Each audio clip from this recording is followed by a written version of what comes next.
Sorry for me being a little bit late. I was stuck right off the North Avenue exit forever.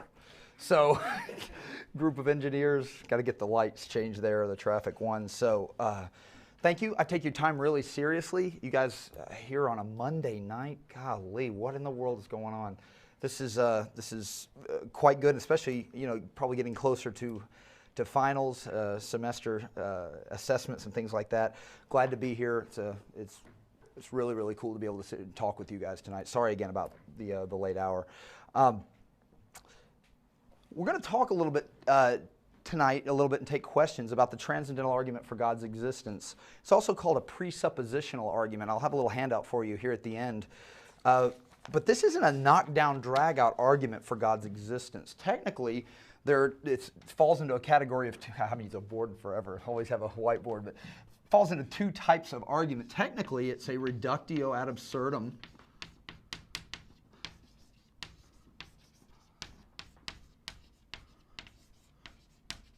That is a type of argument where you assume your opponent's worldview or position and try to show them they haven't thought it through. So you try to assume what they're saying. We do this all the time, right? When you say, thought there was a game this Sunday, and you're like, yeah, there's a game this Sunday. When you do that sort of thing, that's a type of reductio, not a game. I'm going to assume your position and show you're stupid because you should know games are only on Saturday. They are only on Saturday still, correct? Right? Okay, just making sure. That'd be really bad if it wasn't. The second broad heading of this type of argument is an abductive argument. That's an argument to the best explanation, given all the things that we take for granted or rationally hold to be self-evident sort of basic truths of our world. So this isn't one of those traditional arguments which would be an inductive or a deductive version of an argument for God's existence, like the cosmological argument or the teleologicals I'm sure you guys have discussed. Even some of the lesser known arguments like the aesthetic argument for God's existence or different varieties of the moral argument for God's existence. This is an abductive argument where you're trying to show that there's a better contextual fit with a higher power rather than a non-higher power scenario in the background, given the things that both theists and non-theists and atheists and secularists take for granted on a day-to-day basis. So one of the best ways of kind of illustrating what we're going to try to get at tonight are building blocks. You guys know that worldviews are sort of clusters, not sort of, they're clusters of belief. It's not one particular belief. They're a series of ideas that help us reflect upon and interpret reality. What the transcendental argument tries to do is get at these foundational, epistemic ideas. And these are the ideas that are used by skeptics and theists alike to build other ideas, statements, vocabulary upon. And the idea of the transcendental is saying, can your foundation support the subsequent ideas that you're talking about? Do you have the sort of epistemological foundation to make sense of these things? Now, I'm going to tell you, traditionally, the people that run the transcendental argument for God's existence, for the presuppositional, don't like evidentialists. They chide people like William Lane Craig, Ravi Zacharias, J.P. Moreland, these guys, because they say this. They're like, look, you've lost the day, because in the end, somebody can just say, I don't really care about your argument. They say this is an argument that doesn't give any ground to the skeptic. I'll give you an example. Greg Bahnsen was a professor. He got his PhD in epistemology at Westminster Seminary, and he said, when he was getting his PhD at Berkeley, he said, I'd talk with these professors and sit with them at lunch, and I'd lay out a pretty strong evidential argument for the resurrection of Jesus, for example. And at the end of the day, they just say, well, maybe there's a naturalistic explanation. Yeah, maybe in the future, science will discover hitherto unbeknownst to them, a law that sometimes, in very rare instances, some corpse will raise up and reconstitute itself. And he thought, this is just obtuse. What? And they'd say, well, yeah, so I'll just give you an IOU with my scientific method and say, they'll figure it out. He said this pushed him towards a better apologetic. Now, I don't have any problem with incorporating transcendental argumentation with other types of argumentation. In fact, Bill Craig does this, John Lennox does this. A number of apologists will incorporate these sort of things along the way. There's a number of reasons why this isn't a more commonly known argument. Well, let me give you the proponents first. It got popularized by, I guess you'd call him a philosopher named Cornelius Van Til. Van Til's most famous, I guess, student or a follower was a gentleman I just mentioned to you, Greg Bahnsen, who unfortunately died at 55, heart attack, heart issues. He got his PhD in epistemology. And then there are proponents of this that go in different directions. The two proponents after Bahnsen that use this argumentation the most is a guy named Doug Wilson and another guy named John Frame, both of which sat under Bahnsen. The two gentlemen that are using this argument the most in philosophy of religion circles, they don't use it exclusively like these guys, but will use it as a lead apologetic, is a guy who's got one of the best names ever, Angus Manouge. And another guy who's kind of followed C.S. Lewis's lead in this. C.S. Lewis used the transcendental argument a lot. Victor Reppert. And both of these guys center on reasoning or logic. Victor Reppert. The advantage of using a transcendental argument is it pushes the burden of proof back on the skeptic. And that's one of the reasons why I won't lead with it, but I'll use it, I'll intersperse it into apologetic conversations. I'll give you an example of this. One of the things that's sort of a given by both theist and non-theist alike is this, the idea of logic. You should live a logical life. You should have a belief system that accords to the rules of sound reasoning, these sort of ideas. We both assume this. Now, from a foundational standpoint, Christians have a belief first in immaterial entities. There is a supernatural realm. And entities is a broad ontological category that basically says, look, there's a realm where these immaterial things dwell. For the Socratics and those that followed Plato, this would be called the abstract realm. But without all the problems of the abstract realm. One of the problems the Greeks had was, how do you get these abstract concepts to arrive in our reality? How do they, something like number or justice, how does that arrive here? With us, we don't really have the problem of this because we have a being that we assume inhabits this immaterial realm and can apply these sort of things. Another thing that's not a problem for our worldview is in this immaterial abstract realm, we have a place for unchanging things, right? We also have a place for something that's universal, or the idea of universals. Again, we're back to the Greeks again. But we have a foundation that allows for immaterial, unchanging, and universal things. We do. For the idea of universals, things that are commonly inhabit a number of things in our world, for an unchanging realm. Now, immediately, if you start looking at a non-theist foundation, which is generally naturalism, generally, then what you have is somebody that does not believe in immaterial entities. The only thing that is real is something that takes up space, has weight and mass, spatially extended. So you immediately have an issue with this because we know that logic and reason are not material. We don't skip logic across the lake, right? We don't kick over the ground and say, oh, there's reason. We don't do that, right? But it's real nonetheless. It's real nonetheless. So the immediate thing we're going to say is that reason, or this category, or this conceptual rule, is a real thing but not a material thing. So important that you won't live very long if you continue to defy it. For example, even the logic of saying there's a door here and not a door here, you're not going to even get out the room without using logic. So logic and reason, we also have an unchanging realm, a place where these things stay the same. For the materialist, everything's changing all the time. You're changing right now.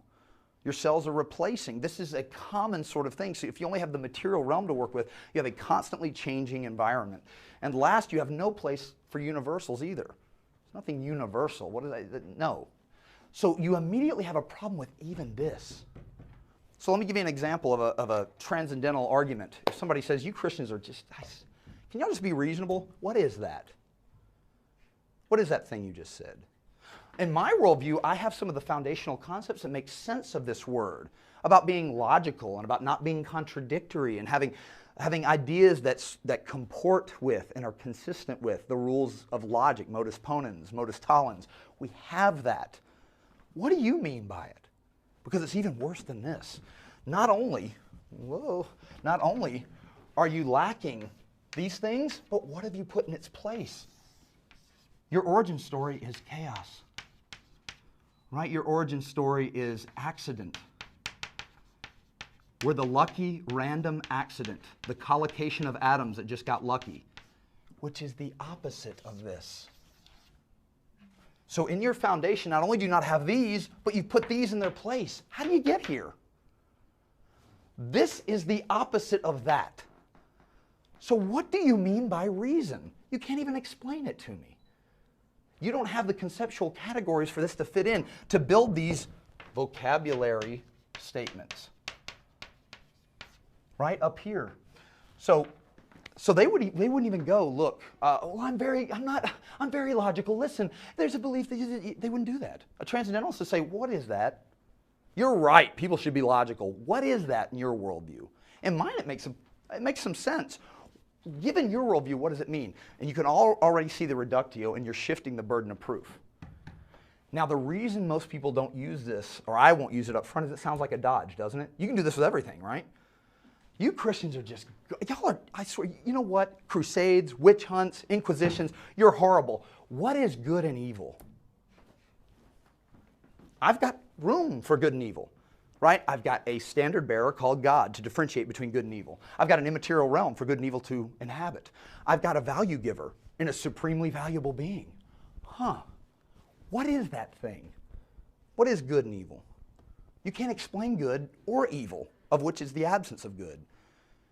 So this is how it can sound like a dodge. It doesn't sound like you ever have to answer any questions. So what I normally do is I'll answer a number of questions, not seem defensive, and then I will gently push back the burden of proof on them and say, listen, you've got to answer some questions too, because all too often what happens, guys, is we'll offer something for someone, and then the skeptic gets to sit back, put their feet up, and just shoot holes. No. You've got to answer some things as well. This is a woefully inadequate worldview for a number of things we take for granted. Good, evil, value, dignity, logic, reason. Number. Number is so important that if they're off by a couple of numbers, right, this building collapses. Yet there's no real room in your worldview for number, something as simple as number. It gets worse, too, when you think about the evolutionary scenario. This is where Alvin Plantinga, I don't know if you guys are familiar with this philosopher from Notre Dame. Alvin Plantinga uses a version of this argument, the transcendental argument, to argue that if you believe in evolution, you have a defeater for naturalism because there's no reason to trust your thoughts. If your brain was cobbled together by chaos, accident, and randomness, you don't really have any reason to believe the deliverances of your brain. Okay? That idea is, C.S. Lewis used the example of a milk spill, right? You spill a glass of milk on the ground, or you go into the refrigerator, spill a glass of milk out, and you go to clean it up, and your mom goes, no. I can tell where this milk was pasteurized. I can tell just how much it weighs. I can tell you everything you want to know about the milk spill by looking at the results of an accident. If your brain is that accident, right? We don't trust accidents to give us logical, rational information. So once again, this is another type of transcendental argument where Plantinga uses it for knowledge.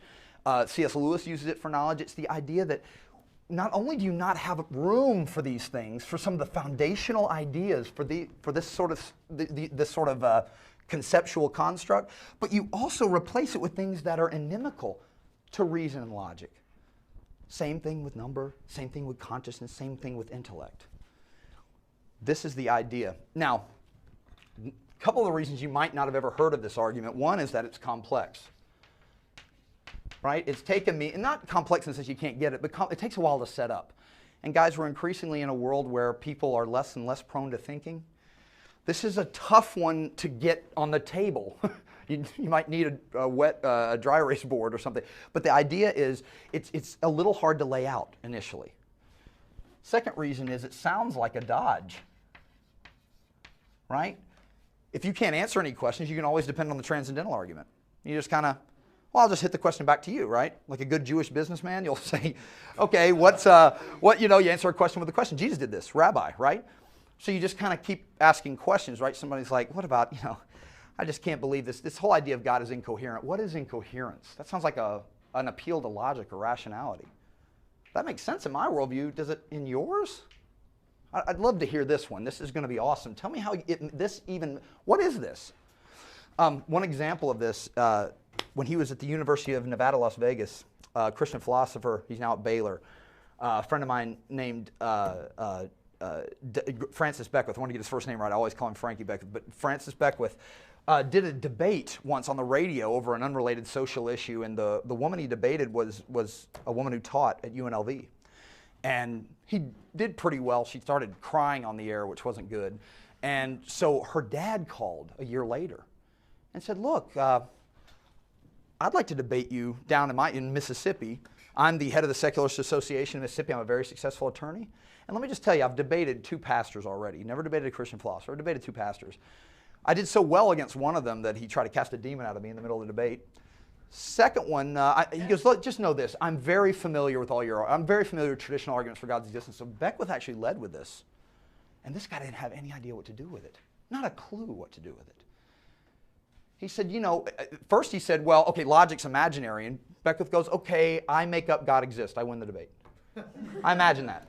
And he went, well, okay, no, it's real. I go, oh, so it's real, but it's immaterial. Your worldview doesn't allow for that.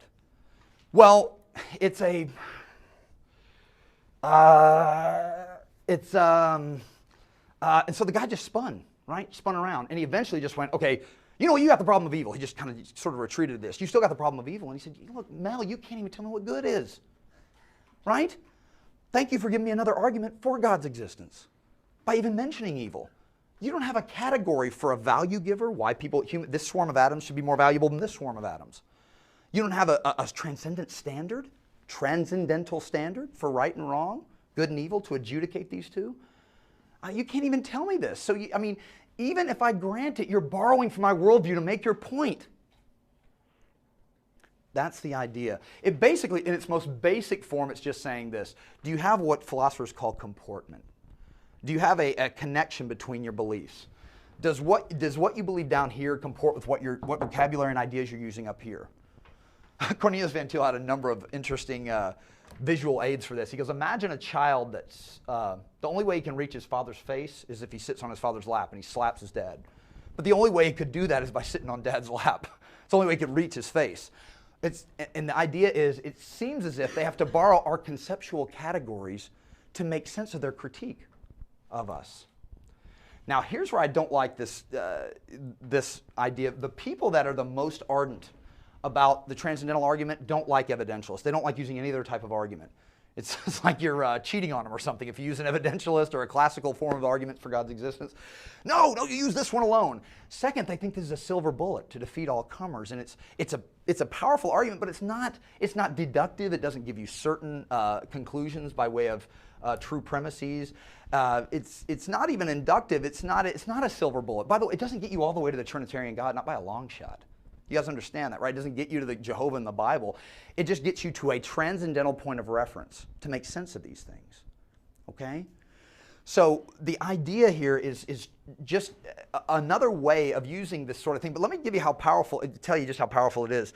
When Bahnsen was alive, a number of students, he used to heavily critique a guy at the time.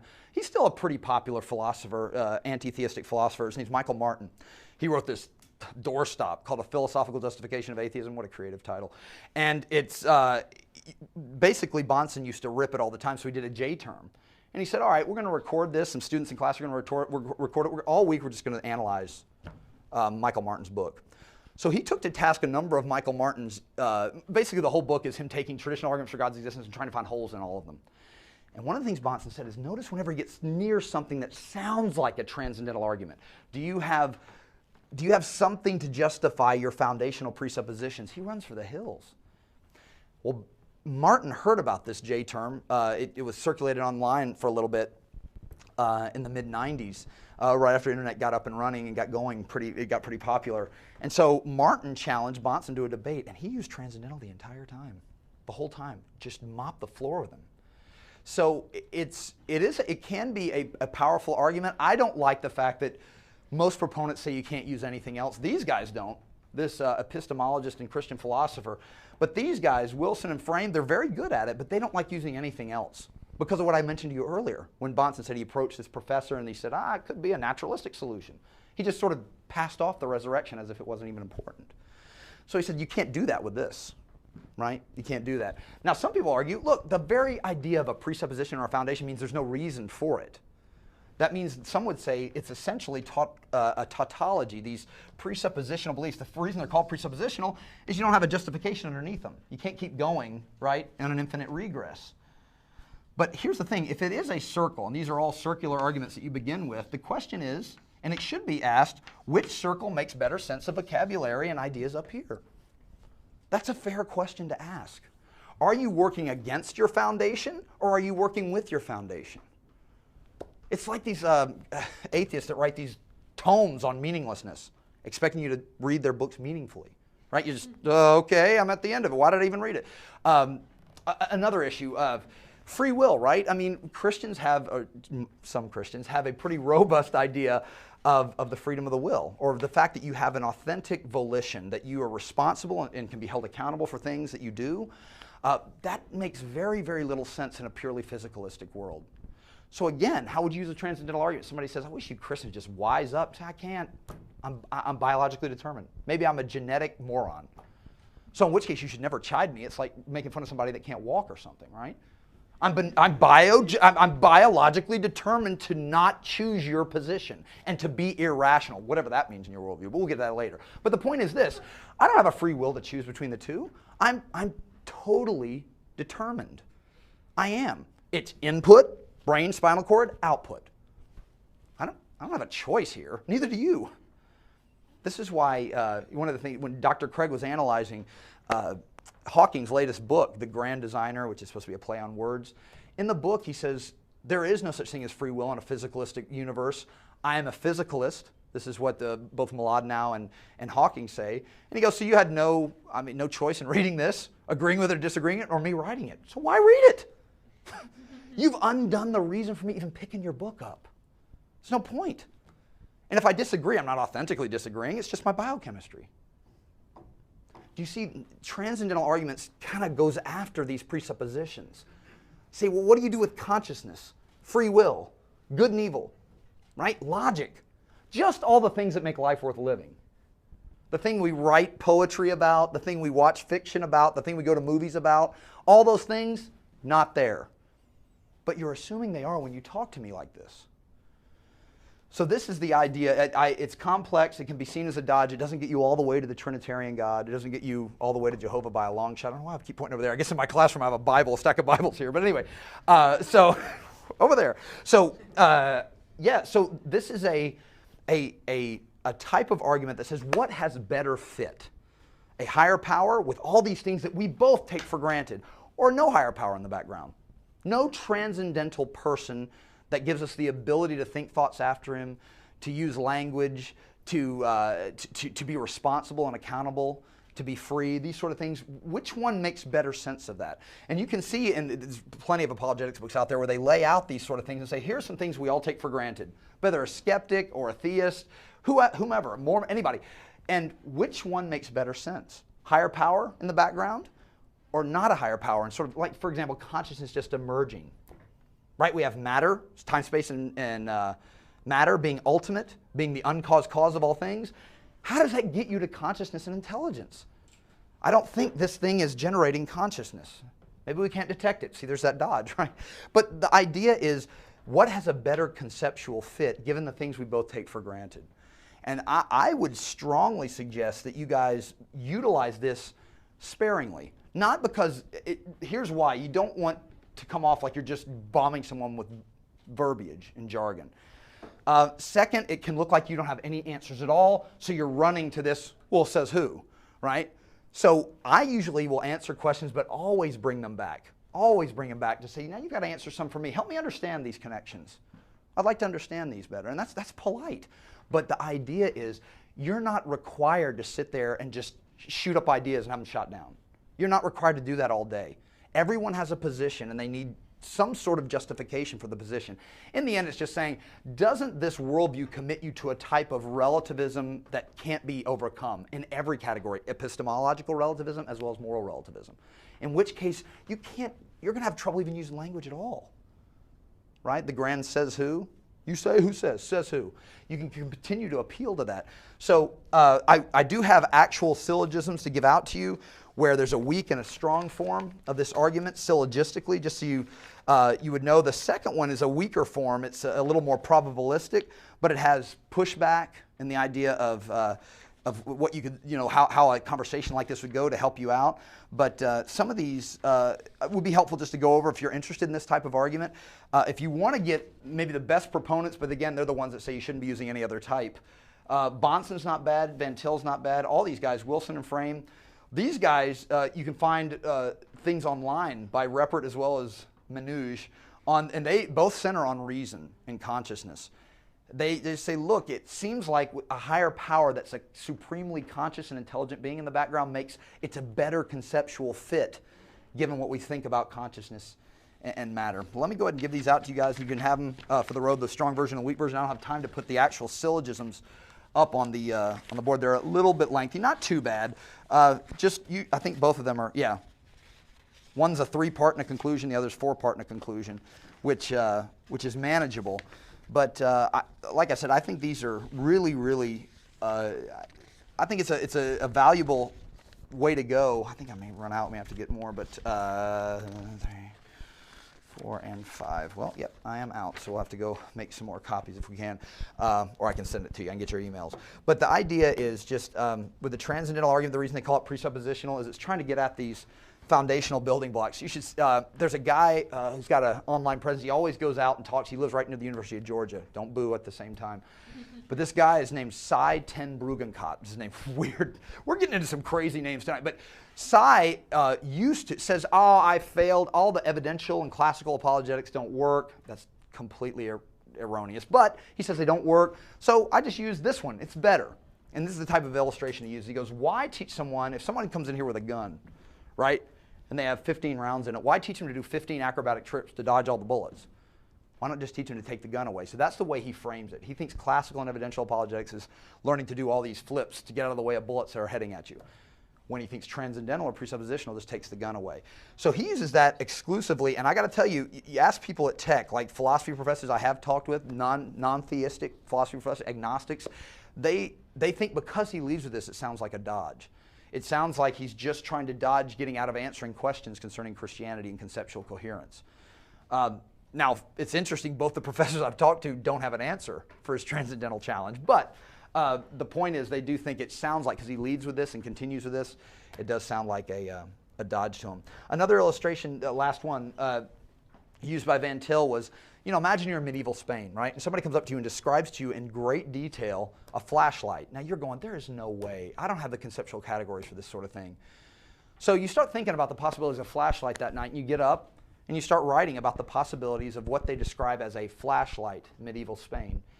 And you look around and none of the, no candles are lit. And then you look over your shoulder and somebody has a flashlight. And that's the only way you could write your notes and think about this sort of thing is by way of the light that's coming from the very thing you're critiquing.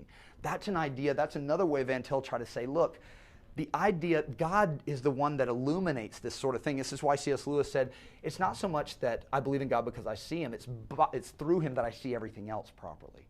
That's another version, a very short, pithy version of the transcendental argument. So that's basically it. There's more to be said, but do I have a second to do one more thing? This might just help if you're doing analytical papers here. Yeah. Okay, good. All right. Let me just. This sort of analysis is. I'll just put it up there. You sure? Yeah. All right. I don't want to. What are you doing? All right. It's our sign. This sort of analysis is congenial to the transcendental argument, and this is one of the things that Bonson used to say to get people interested in this when he'd teach them at Westminster. He'd say, look, if you use these 4 categories, you're going to do fantastic analytical papers. Unbelievable. Today, unfortunately, analytical paper means this is how I felt about it. I just didn't like the way, you just kind of, it's an opinion paper, right? You can learn to use categories to truly analyze and impress your friends and scare your enemies. So the first category you need to ask about a position you're encountering, whether online, and this has to do with transcendentalism, is Bonson, he said arbitrariness. There's 2 general categories of arbitrariness. There's ignorant conjecture. That's just guesswork, right? It's the idea of, well, your leader here is a sneaky thief. Well, how do you know that? He's just a sneaky thief. That's just ignorant conjecture, right? It's really, you have a reason for it? Not really, but another category of arbitrariness is relativism. Now, set aside for the moment, I think atheism commits you to this, at least in the moral category. But these are the two, unfortunately, most common you'll find online. I hate to say it, but arbitrariness is so common online, it's ridiculous. But this is something you want to ask first and foremost that connects to the transcendental argument to say, do you have a reason to connect these ideas, or are you just sort of spouting off? The second, third, and fourth are a little closer to transcendental. The next one's consistency, and this is maybe the most important. Do your arguments, as philosophers say, do your arguments have comportment? Right? Do these things go together? Do these arguments appear make sense with these? Do these make sense with each other? Do your arguments or ideas hang well together? Ravi Zacharias made a career out of this when he first released a book, Can Man Live Without God? He said, look, every worldview has to answer the questions of origin, meaning, morality, and destiny. And it's not just enough to give a clever answer on each one of those scores. They have to hang together, have a comportment or conceptual coherence. They don't want to go against one another. That's the idea. Consequences is another one to use when you're analyzing, using it officially or unofficially. You can do this when you hear people talking, things like that. Think of ideas like, all ideas have consequences, like getting on a bus or a cab taking you somewhere. Ideas are going to take you somewhere. Is the place this idea can take you an acceptable one? And you have to be careful of slippery slope, the idea that just because there's a possibility of an argument taking you or an idea taking you somewhere doesn't mean that it necessarily will. But the consequences is something, where does your theory meet reality? And how would this play out? Is this an acceptable idea for the inevitable consequences, or even some of the possible consequences that might fall out? The last one's the hardest to understand, but it's the closest one to the transcendental. It's the preconditions of intelligibility.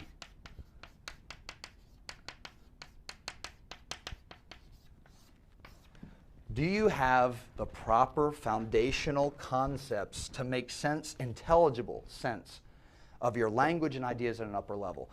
This is a really, really good way of, in fact, I've known kids that have turned in papers to me that use this sort of thing, and then at the end say, even if I agreed with the author on all these points, which I don't, given the author's stated worldview, naturalism, physicalism, does this make sense of any of this stuff?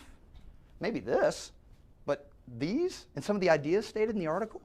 So the preconditions of intelligibility is a good way of kind of rounding it off and saying, well, given, unless I'm mistaken, some of the ideas that are connected with naturalism, physicalism, or empiricism, does that make sense of some of the other ideas that are expressed or fleshed out in the article? What's the difference between that and consistency? This and consistency, the idea is, can this even be made intelligible? Right? Consistency is the idea, do they hang well together? Precondition of intelligibility is there any way to make sense of this upper level? It's not just that they don't go together, it's do you have even a possible building point? Not that they just don't go together, but is this even possible? Meaning this, here's the difference. Consistency would be, you don't have anything here. We have these categories, you don't. Nothing. Precondition of intelligibility is now you put these in. Chaos, accident, randomness. I don't think there's even an intelligible way of getting up here to talk about rationality, morality, number. Do you see what I'm saying? So it's a hair difference, but the difference is here you don't really, do you have a consistency going on where you don't have these categories, so you can't have this consistent sort of general idea about this idea. Down here, are you going to put in place of nothing here ideas that are not even going to make it possible to build a case? So it's a bit of a nuance, but it's there. Very, very good. Any other questions at all before we get Yes, go ahead. Yeah. Yes. I just want to say for the recording. Yes. When someone asks a question, just repeat it. Okay. For that. Fair enough. But yes, well, first of all, I'd like to thank you for. Okay, good. Yeah, it's real quick. Sorry, it's quick and dirty, but yeah, appreciate it. Thank you, guys. Yeah. Absolutely. So we're gonna go into Q&A. Okay. This will go however long Whatever. that you're free or Sure. have questions, but feel free to leave whenever you need to if you have anything else to go to. But Okay. Yeah. Okay. Are there any questions at all about transcendentalism or anything for that matter, marginally or tangentially related to this idea? Let me ask you this. I'll start the questions. Nothing. Get out. Do you feel like this is something you might be able to use if you looked at it enough? It might be something where you could, does it feel like it's a plausible way of moving around in a conversation with somebody at all? Does it feel like you could ever use something like this sort of strategy or approach? Anybody? Yes? No? Yeah? How do you go about tackling it? Huh? How do you go about tackling this thing? Because it seems like it is pretty complex to understand. It is. It is. It takes a long time to lay out, too. But let me put it this way. It's as simple as this. And I think you can do it in a congenial way. It's after you've answered a couple questions, just saying, can you help me here? Am I right about this? And you're not trying to lead them. You're not trying to hang them with a noose, but you're saying, look, I'm going to assume your view, and I'm not getting it. Is there something I'm missing? Is there a connection? I'll give you an example, and this is going to make it more complex. Good job. He teaches for a living, really? I take the idea of induction, right? A foundational principle for science, right? You have to believe that the universe is going to stay stable from day to day. If think about what would tech be if water boiled at a different temperature or froze tomorrow. We wouldn't have textbooks. We wouldn't have science proper, right? We just, well, I don't know. Now, induction is predicated upon a stable, predictable universe. Now, I think we've got some really good reasons to believe tomorrow will be largely like today. I think we got some pretty good reasons. Now, you may not like our reasons. We have a stabilizing God that makes rational the universe, and it's rational in a sense that we can, I don't know if you've ever thought about, a guy named Eugene Wigner wrote an article years ago and said, the unreasonable effectiveness of mathematics to the universe. He said, why in the world, he's an atheist, he's like, I don't understand why our human concepts of number apply so well out there.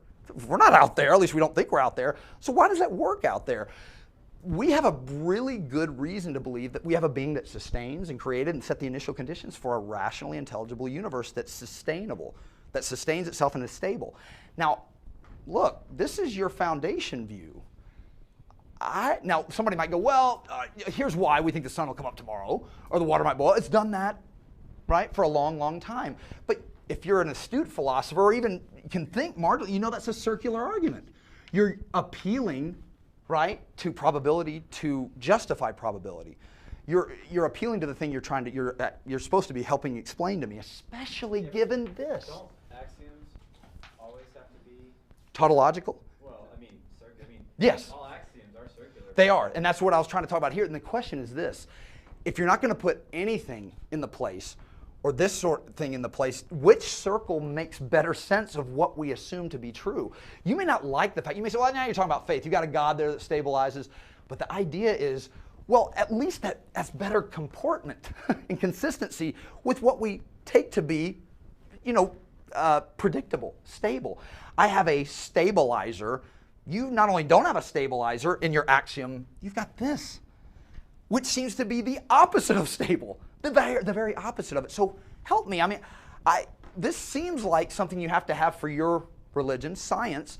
Help me understand how you're getting there. It seems like there's some sleight of hand going on. Yeah. Yes. I would ask, well, why does God better explain this than, let's say, plugging in these ideas as brute givens? You seem to be plugging in God as a brute given. Right. Why not plug in logic, reason, whatever mathematical stuff? Brute given. Because you know what? Because you're right back to the Socratics. You have this abstract realm, which, again, you don't have an immaterial realm as a materialist, but okay. But you've got an abstract realm, and what plagued the Socratics was, how do you get these abstract? This is exactly what Plato said. He said, well, look, we've got these forms. They're perfect forms. They're universal, unchanging, and immaterial. And then the demiurge sort of presses them into reality. But I don't like talking about the demiurge. Let's just talk about the forms. Right? So you still had a being that sort of applied abstraction. It doesn't, it's like saying when somebody says the laws of mathematics don't cause anything, in the sense they don't create anything, right? It's like when people say, why is the universe angry at me? I had a girl come in 2 weeks ago and she got in a car wreck, and why is the universe angry at me? And I said, Lauren, that's just as unintelligible as saying, why is this pad angry at me or jealous of me? You know what I mean? It's like when Dawkins talks about a selfish gene. I know it's symbolic, but it's like talking about having a sexy liver or something. You're applying personal concepts to an impersonal something. So what God gives you in the beginning is not only a being that can apply these to our physical world, but also a being that isn't going against what you're saying. He's actually comporting with what you're saying. So I think you have a logical consistency, and you have a being that can solve the Socratic problem, just like he brought in a demiurge. Plato did, and Aristotle didn't like it. But it's the same idea. So if you're going to plug in a brute given, it's better. I think it's still fair to ask, does this given get you up there? Does it get you where you need to be? And I think it's irrational to talk about just sort of laws or just a brute material something giving you all these things, huh? Well, I mean, we don't encounter this sort of thing. I don't think this podium has. I mean, if you're going with empiricism, I don't detect any possibility of a mind in this podium. I really don't. Now, we do tend to detect the effects of a mind in higher level animals, even lower level animals, these sentience, the idea that they're aware. When you get to higher level intelligence, talking dolphins and apes, things like that, and even human beings, but we don't detect that here. So why believe that this just, like conscience is just going to pop? Why believe that intelligence is just going to sort of obtain? Again, I mean, you're welcome to believe that, but I'm not sure that works if this is in your foundation and you don't even have these, not only do you not have these ideas there, you have these ideas in their place. So I think there's a lack of comportment. I mean, they're constantly chiding us Christians for not being consistent and hiding from evidence.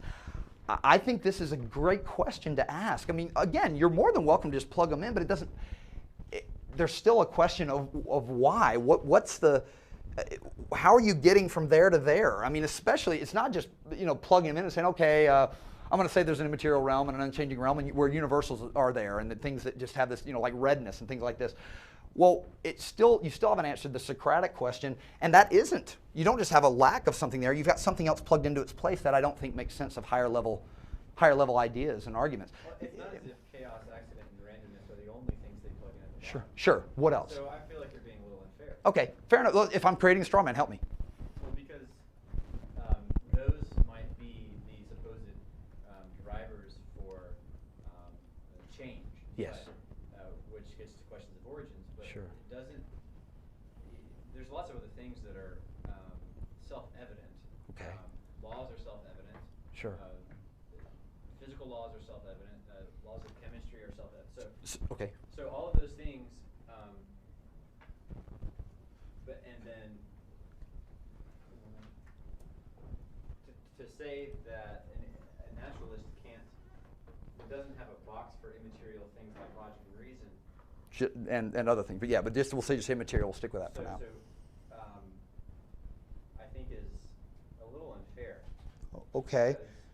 Well, if they have a box for laws, here it is. It's not a slam dunk. It's an abductive one. Which has a better fit, a lawgiver or just them obtaining?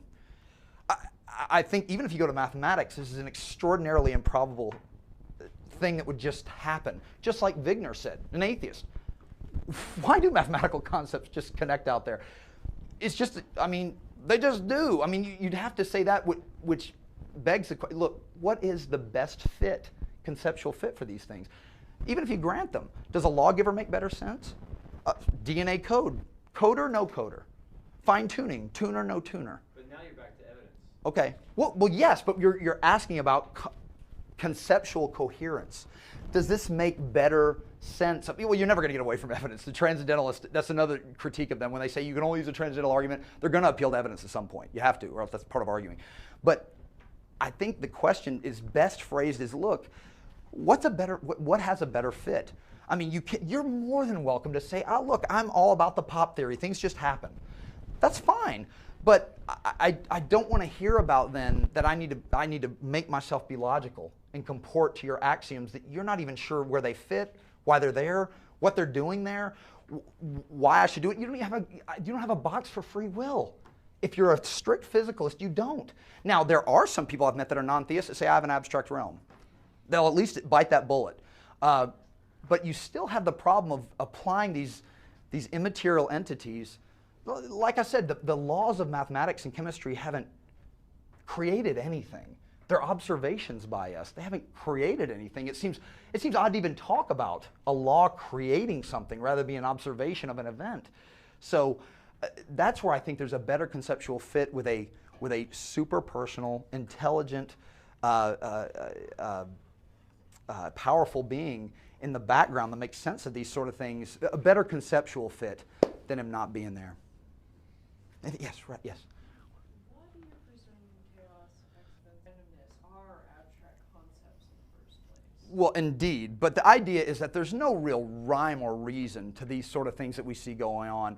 The ultimate foundation is, Stephen Jay Gould, right? He said, look, you rewound the tape, you just stick with evolution instead of the universe. We'll just stick to Earth right now. Rewind the tape, you're not going to get humans on the back end. Richard Dawkins spends 19 pages in The God Delusion saying, look at this, it looks like a setup, look at this, look at this, look at this. Lucky, you and I both know very well, luck is an admittance of ignorance with a beneficial result.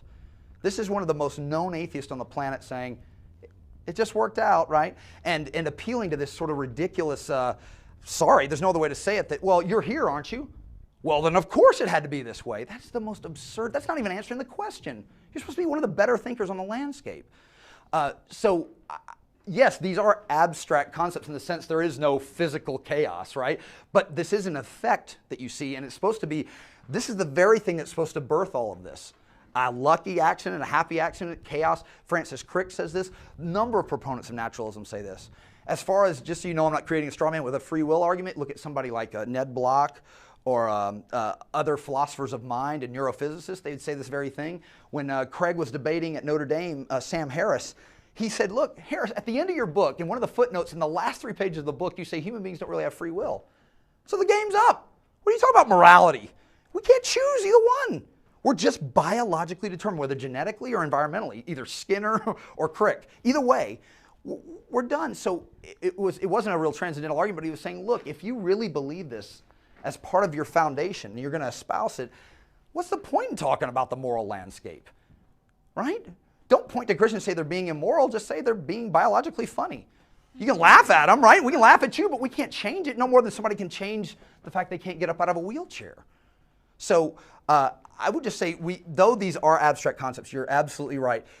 They're supposed to be, they serve a function in most of the literature, and you can check me on this, in most of the literature as being a fountainhead or a force out of which these sort of odd things just sort of obtain. They just, I don't know why it's mathematically, that's why Wigner wrote his article. If you put down, like, I think at last count there's 157 constants in the universe, right? That both on the galactic as well as right down to the local constants in our solar system that just appeal to our planet and the living cell all the way to you. And you're more than within your rights to say these all just happened. They just did. I don't think that has a better conceptual fit with a being that actually set these things. I think that fits better given we don't see this sort of thing obtain in our world. I mean, we really don't. We don't see these sort of fantastical improbabilities obtain here like that. So you're welcome to say that. We also don't see things pop into existence like consciousness or first life or law. But we just, so the idea of saying, well, you can appeal to that, you're welcome to appeal. Everyone's free to appeal to whatever. I think God gives us that right to do that. But I just don't think it has the same sort of conceptual fit. And neither would the proponents of this worldview. So. And again, this isn't, I don't use this exclusively. I'm not doing my doctorate on this. This is just something you guys, I was talking to Matt and he said, well, let's try something that's, that's not your common everyday run-of-the-mill argument. Yeah, with God, yeah. Her question was whether chaos accident. Well, she first said, are they different? And then the second part was, aren't they abstract? But you never claimed Yeah. that those things were not abstract. Right, no, I didn't make that claim. But I see what she's saying. She's saying, if you don't have an abstract realm, how are you making these abstract? Well, again, you can go back and say, well, where do these reside? We see them as effects, right? I mean, that's what they're claimed to be, effects in our universe. I guess I'm just having Yeah. trouble understanding your question. Okay. No, I said, why was he assuming they were separate things? Yeah, no, do you just mean that these usually are used it's synonymously in a sense of, synonyms, but I mean, they certainly have different definitional value depending on whether you're, a mathematician or a biologist but the idea is that there's just, we don't know across the board, and this big grand I don't know gives you all the we do knows now. That's a very simple way of saying it, but that's basically what some transcendentalists take issue with. It doesn't seem like let's put it this way. If you assume one thing, right, like I can think, that assumes a mind. Now notice I haven't proven a mind. I haven't even proven that I'm thinking, but if given the way we use that word, thinking, that assumes something like a mind to do that with. So what this argument is doing is saying, look, given what you're using here, do you have a concept fit? Does it connect? And should it connect, given this in the background? If chance and chaos is the father of all things, and what do we do with vocabulary, logic, law, language? Yes? I would say if chance and chaos and those things are the same as the abstract entities, then I think it's worse off than for the naturalist, because now we don't even have anything to plug in as a foundation. No. At least if you're really, I think you're just being generous. Yeah. Say what you're talking I'm about. trying. Assume they're concrete, and let's see if we can plug them in. Yeah. And have some foundation. Right, right. And it's just asking about, look, is there a better fit? And this is where I get a little upset when we're the ones that are looked at as the intellectual idiots here that can't think out of a paper bag, when, I mean, this is one of the reasons they used to call, atheist village idiots. No offense, but the guy you got to go against common sense on a number of areas here. Now with the megaphone and the internet, they're supposed to be the most intellectual people out there. And I would just say, look, these are questions that I think are fair to ask. When I hit a physics professor I had on one of my trips years ago, I used to travel around the world and take people to different vacation spots before I started teaching and got into my programs. And I said, what do you do with this? I mean, if I'm right, don't you believe, because he said he was an agnostic leaning atheistic. He said, he'd had a lot of pain and hardship in his life and just felt abandoned by, if there was a God out there, I sure wouldn't know about it. So we had really, really good long talks about this on the cruise we were on. But I asked him about this. I said, what about this fit? I mean, aren't you a teacher? He taught at Akron, in University of Akron. And I said, well, what do we do with this sort of thing? And he said, no, there's no answer. There's no answer. It's just there. And I'm being irrational. It's irrational. You're right. Given the foundations of what I believe, none of these conversations we've had the entire trip make any sense. And I said, well, so you embrace irrationality? And he said, yes. I said, it seems odd for a professor. I don't know, just saying, it seems kind of odd. He goes, well, under foundational issues or ultimate issues, I embrace irrationality. And I said, well, what was your original question to me? He said, well, I asked you why you believed. And I said, okay, the biscuits are in the oven. And he went, wait, what? And I said, no, that's an irrational answer to your original question, why I believe God exists. We're all embracing irrationality. Can I do that too? Yay. Do you guys understand? If we're going to go here, it defeats all the things we hold dear, right? I mean, if we're going to embrace that sort of thing, then I think you should talk about the consequences, right, of these sort of things. Yes, back here in the back.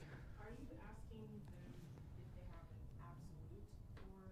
That would be one. That's if I'm talking about morality, right? Or even, notice we're doing that. If we did it with logic, we're talking about epistemology too. What are you hanging this on? Why think about it this way. This is one of the things Bahnsen said. If you don't have a real good reason to trust induction, the idea that the universe will stay stable from day to day, the game's over. You're not taking an evidential nick here. Boy, I did good with the resurrection here. I didn't do good with the Kalam cosmos. I did pretty good with the moral argument. The game's over. You ain't got induction. You can't use language. You can't appeal to science. You can't really predict much of anything. So he would say you're taking the floor out. Now, I don't think that's, I think, again, I would frame it more modestly and saying, look, help me understand this here. What are you hanging all these things on? Especially given this. If I got your worldview right, if I do, you got to help me here because it sounds like magic with words. Okay? That's the idea. So you're exactly right to kind of hit on an absolute, yeah. And then once you do that, it seems like what you're doing is you're taking their idea and you're saying it's not valid. Yeah. What are you following up with? At least that's why it's called a transcendental point of reference. And transcendental just means literally not empirical, not of this world, to hang these empirical realities on and to make sense of them. I'm saying that, and that's why it's called the transcendental. It's not called the argument to Trinity. It's not called the argument to Jehovah. It doesn't get you all the way there. It doesn't get you, it just gets the idea of God on the table. Yeah, just kind of an idea where, doesn't this make better sense? Meaning, can I at least be called rational? And we need this today, guys. The minute you say you're a Christian, I don't know if you felt it here. You're immediately looked at like, can you not think? You're supposed to come of age, right? You're supposed to drop this ridiculous parental habit here at college and grow up. grow up, think straight, be reasonable. Help me with that reason one. That's a pretty cool one. I want to be reasonable too. Why am I not reasonable? So to adopt your view is to become reasonable? How is that? What is that? So yeah, you're referring to an absolute. So again, I think it levels the playing field and it just says, look, I think a higher power should at least be on the table. That's right. So in that sense, it doesn't, I don't think it's the silver bullet that defeats all comers, but it is a quite jarring thing because here, ultimately what you're doing is pushing the burden of proof back on somebody and saying, look, I'll take the burden sometimes, but you can't just have it on me all the time. It's not that in the way this works. And it's forcing someone to be fair too. If you're going to question, your stupid belief in a Trinity, that's fine. Well, help me here. That's the idea. Any other questions, comments? Yeah. Excuse me. Bonson and Van Til framed it in such a way to make a transcendental argument, but they did it within a Christian framework. Yes. In other words, and the claim would go is a little more provocative. Yes. Unless the Christian God exists, you can't know anything. Yes. Yeah. They called the impossibility of the contrary. Well, you can't have it. Yeah. So why couldn't you use it in such a way to lead you to Christian deism? It would take a lot longer than I've got. But you're saying you agree that you could? Oh, absolutely. You can continue it on, but right now, I would say no, it doesn't get you. Even when he debated the two biggest debates Bonson had was with George Stein. He was a librarian at the University of California, Los Angeles, and he actually stayed in touch with Stein for years after. And the second was the one I told you about with Michael Martin. And Martin caught on to this by the end. In the Q&A, he was like, well, we're not anywhere near Jehovah. And he said, no, we are. And he said, well, no, you're just assuming the Trinitarian God. And he said, well, this could be Wutan, it could be Zeus, it could be. And he's like, well, no. We say that the biblical version of Jehovah or the higher power makes the best sense. Well, that requires a whole new set, right? Which I haven't done here, but that's a whole new set. So that means to know the limited nature of it is good, but Bonson would just say this. If somebody brings up, well, who can know? We don't know which one. And Bonson used to get on to atheists about this all the time. He's like, listen, don't let them move the goalpost. You're talking to somebody and you're doing some pretty good work and they go, well, you don't know this. And you're like, wait, did I score a point there? I thought I did pretty well. That's pretty good, right? And one of the things used to drive Bonson crazy is he said whenever an atheist started to feel defensive, they'd say, well, you can't, there's too many religious traditions where they'd always retreat to this sort of, there's so many people that believe in different conceptions of God. Even if you win the debate, how do I know? It's the old Hume argument. And he'd say, whoa. Are we conceding that there's a higher power? That's a big win first. Before you move the goalpost over to this, that's another question. And he said when you get to that second question, he said he proposed doing what's called an internal critique. Can you take their data and do a critique of it internally, of whether it's, depending on what you believe about Allah or Zeus or any of these, Zoroaster, he would say do an internal critique, which again would require, it can get you there, but it requires another type of argumentation. Is that fair? Yeah. Yeah. Anybody else? Yes. I just have a question. If someone were to say, you say chaos and accident can't be the foundation. Sorry, I'm not repeating the questions. I've killed you. Sorry. Yeah. I don't know the actual proof. If anyone else in here does, maybe you can help out. But the sum of distributions results in a Gaussian. Mm-hmm. So that's order out of chaos. Right. I've heard somebody say this along with the idea of fractals as well. I don't know how to even touch that. To be honest, mathematics is not the area I'm specializing in, so I don't know how to approach it, to be honest with you. That would be something that you could, well, you can't ask Van Til or Bonson, they're dead. I could give you resources to how they sort of say that sort of thing, and I would just be very wary of people doing a magic trick. We don't generally see, what we see with natural law is we see simple order. We see lines on a beach, right? And that is qualitatively different than a sandcastle when we walk by it. We see lines in raw marble and then we see a bust. We don't see that sort of complexity come out of this sort of natural law. This is one of the reasons why, if I came to you and said, look, I put some rocks in a hole in my backyard, and you know what? Lightning struck the hole and water, and about 100 years later, I pulled this computer out. Now, nobody in here in the right mind would believe that, partially because we already know computers require a number of designers and it took a long time that sort of thing. But what could it give you? It could give you a very simple, repetitive order. I could have a bunch of smaller rocks in there, right? Well, that's what we see natural law produce. What we never see it produce, and you can read William Dembski on this, he is a mathematician, said, look, we don't ever see specified complexity. We just don't see specified complexity of the magnitude of even the things I just said. And it's a good thing we don't, because we make these inferences all the time. You couldn't do forensic work for police if you thought, well, every pattern looks exactly the same, right? You'd pick a rock, even something as simple as picking a rock up, you're an archaeologist, and one's an arrowhead, one's a rock.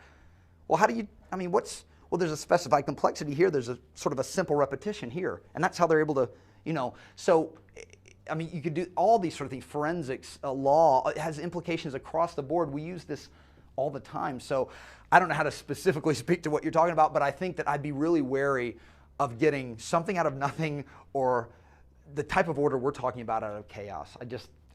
I'd be wary of it. That's even the idea, the chaos theory, that technical theory is fraught with people that say, non-believers saying, that's just, I mean, how are you gonna, butterfly flaps his wings or tsunami? I mean, could you ever lay that out? I mean, I don't even think it's possible to lay it out. So yeah, yes.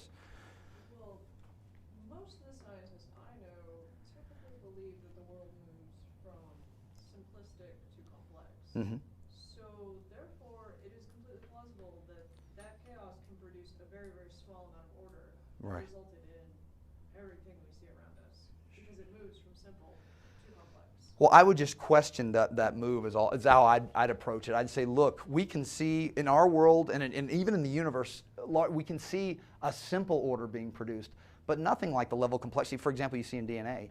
I don't see, this is one of the, let me give you an example. Stephen Meyer came and spoke at our school last February, and Meyer wrote a book called Signature in the Cell 6 years ago.